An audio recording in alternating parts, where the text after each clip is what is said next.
Après des débuts mitigés en termes de qualité, les fans se posent maintenant des questions sur la stratégie marketing de Baby Monster. Les médias également en parlent en affirmant que le Monster Rookie adoptait une tactique contre-intuitive de promotion qu'ils appellent une approche sans contact. En fait, bien que 10 jours se soient écoulés depuis leur début officiel, le public n'a pas pu voir les filles sur scène, dans des music shows, lors d'événements offline, ni même sur des plateaux télé. Malgré tout, les performances des filles sur les réseaux est remarquable. Malgré une absence dans le monde réel, le MV Better Up et tous les autres contenus associés ont été visionnés de nombreuses fois. Certains pensent que justement le fait que les filles ne se soient pas encore montrées participe au fait que les fans consomment beaucoup plus de contenu en ligne, comme pour contrebalancer. Sur Spotify et YouTube, 10 jours après sa sortie, la chanson Better Up a dépassé les 10 millions de streams cumulés, établissant un nouveau record pour la percée la plus rapide de 10 millions pour un début de song d'un girls group K-pop. Sur YouTube, le MV a été visionné 22,59 millions de fois le jour de sa sortie, devenant ainsi le premier clip de K-pop le plus visionné en 24 heures. Dans l'après-midi du 10e jour, il avait dépassé les 86,77 millions de vues, se rapprochant ainsi de la barre des 100 millions de vues dans les 15 jours suivant le début de l'album. La popularité remarquable de Baby Monster est également confirmée par le Billboard. Better Up est entré dans le Billboard Global Chart hors États-Unis à la 49e place et a également fait des débuts réussis en se classant 5e dans le World Digital Song Sales Chart.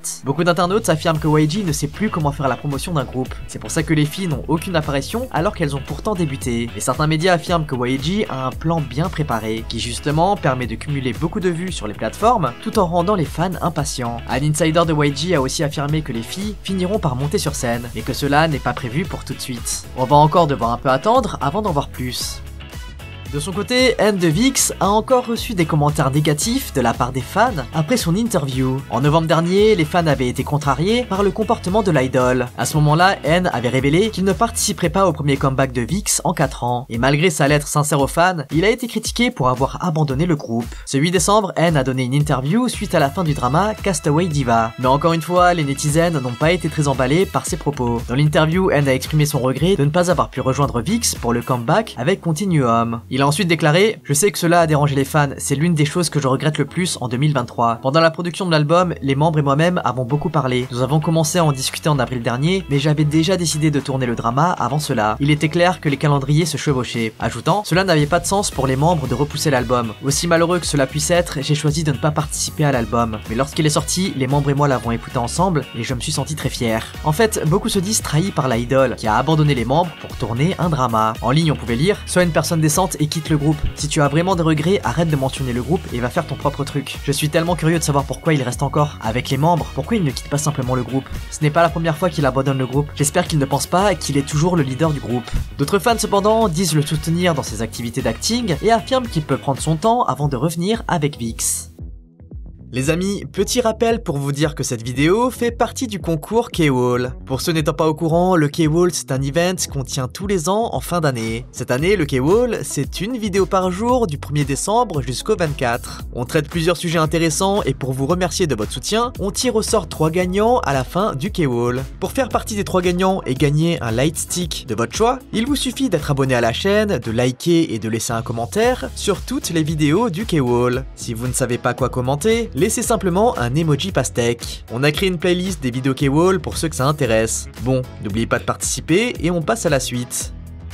Les netizens cette semaine ont aussi défendu Wendy face aux commentaires de certains internautes. Le 9 décembre, la membre de Red Velvet s'est produite au COEX à Séoul, dans le cadre du festival de Noël de l'Orchestre Philharmonique de Séoul. Wendy a pu chanter Have Yourself a Merry Little Christmas, Wendy's Rain Stops et My Grown Up Christmas List pour l'occasion. Les Revelove ont été hyper contents et fiers de voir la membre et sa voix unique accompagner l'orchestre, et plusieurs clips et photos ont rapidement été partagés sur les réseaux. Alors que beaucoup félicitaient l'idol pour son talent et son visuel, certains internautes ont critiqué Wendy pour son apparence, affirmant que cette dernière avait changé de visage et avait fait de la chirurgie. En commentaire, on pouvait lire « Je ne la reconnais pas, j'ai cru que j'avais cliqué sur le mauvais lien. Je n'ai pas pu la reconnaître tout de suite, elle a l'air tellement différente. Elle est différente depuis Chill Kill. Une toute autre personne, son visage a tellement changé, waouh. » Certaines réactions en anglais ont également souligné les changements qu'ils ont remarqués sur le visage de Wendy, affirmant que l'idol est pratiquement méconnaissable. Du coup, face à la quantité de commentaires sur le changement de visage de Wendy, des netizens ont pris la parole pour défendre l'idol. Ces derniers ont rappelé que Wendy avait subi une opération reconstructive à la suite d'un accident survenu en 2019. D'autres disent qu'elle n'a subi aucune intervention, mais c'est sa coiffure qui a changé et son carré emblématique absent qui la rend méconnaissable. D'autres finalement disent qu'elle n'a pas changé et qu'elle a toujours été comme ça. Et si les anti ne la reconnaissent plus, c'est parce qu'ils ne la connaissaient pas très bien de base. Parmi les réactions en ligne, on pouvait lire « Mais toutes ces photos représentent beaucoup Wendy. Si vous la reconnaissez pas, c'est parce que vous ne connaissez pas son visage. Regardez-vous tous parler de sa chirurgie plastique alors qu'elle a littéralement dû se faire reconstruire le visage à cause d'un accident. Vous êtes tous si méchants, elle chante bien, elle a une belle personnalité, elle est jolie et elle travaille dur. Quelle est la raison d'être si grossier et irrespectueux envers elle ?»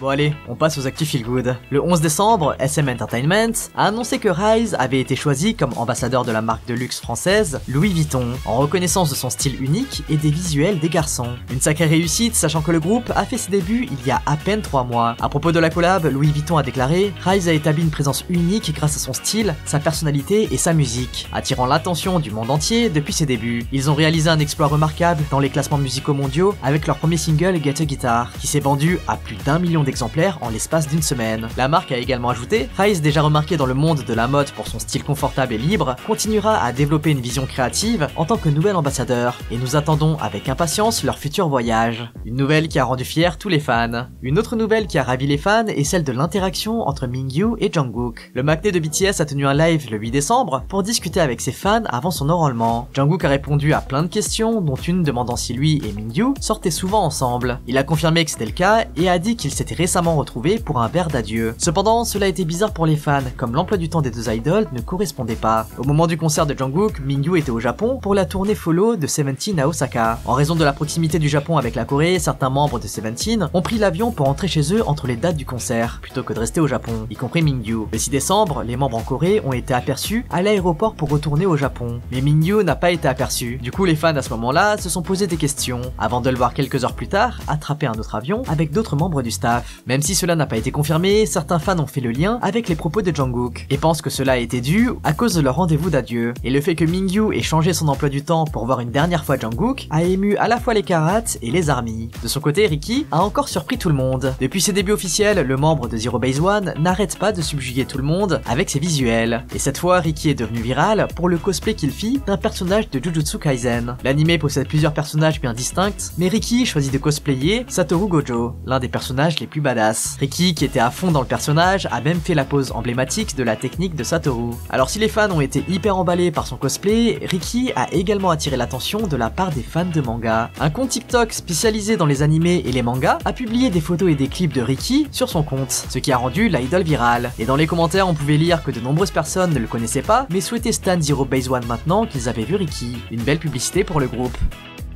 Finalement, cette semaine, le jour que tout le monde redoutait est définitivement arrivé. Le 11 décembre, V et RM se sont officiellement engagés dans l'armée pour leur service militaire obligatoire, suivi de Jimin et Jungkook le 12 décembre. À l'occasion de leur enrôlement, on a pu assister à différents moments qui ont ému, surpris ou attristé les fans. Le 10 décembre, Taehyung s'est rendu sur Instagram pour dévoiler son crâne rasé, juste un jour avant son enrôlement. Il a partagé une série de photos toujours aussi beaux, et prouvant qu'il est incroyable même avec n'importe quelle coiffure. Sur la première photo, Taehyung arbore une coupe rasée tout en étant élégamment vêtu d'une veste en cuir orange et d'une paire de lunettes. Sur la deuxième photo, on voit Taehyung fixer un homme chauve portant des lunettes de soleil sur un grand écran, et l'idol expliqua qu'il a toujours voulu essayer le look crâne rasé et lunettes de soleil, et qu'il a saisi l'occasion de réaliser ce rêve maintenant. En légende de la photo, on pouvait lire « C'était mon rêve, des lunettes de soleil sur un crâne rasé. Je voulais essayer un jour et c'est enfin arrivé ». Sur les autres photos, on peut voir le gâteau que lui a offert l'équipe de Céline, dont il est l'ambassadeur mondial. Sur le gâteau, on pouvait lire « On va t'attendre Kim Céline, Borahe ». Les photos du crâne rasé de Taehyung sont devenues virales sur divers forums en ligne, notamment sur le plus grand portail web de Corée du Sud, Naver.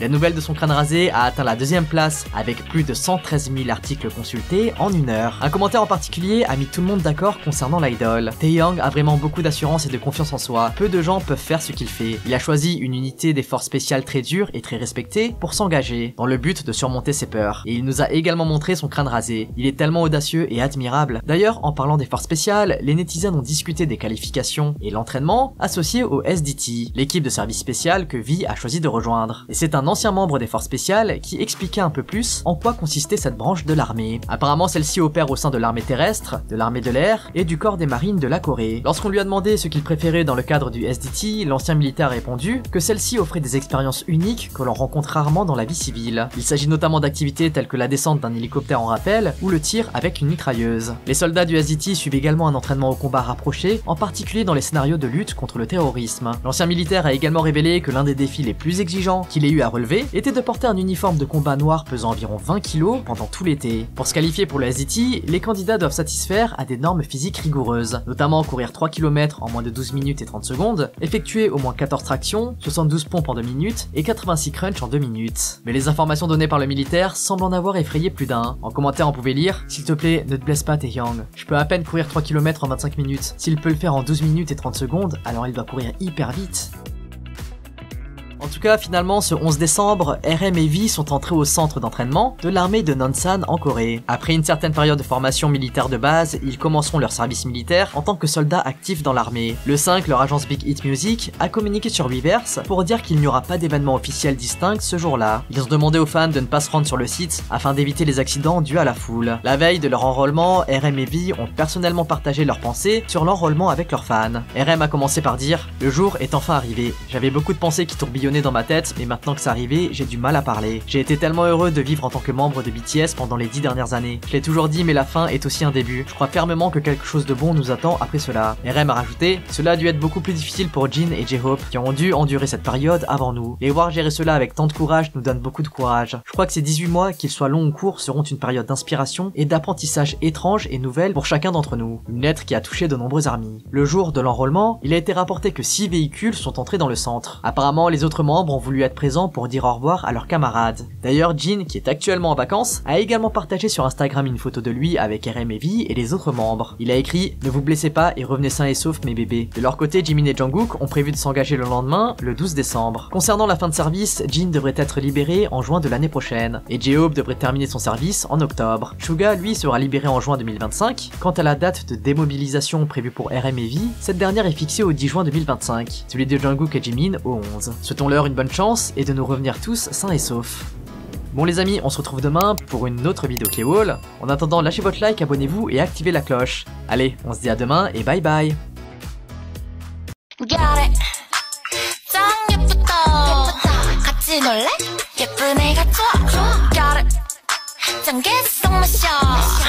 쉽게 뿌리, oh yeah, 뿌리 뿌리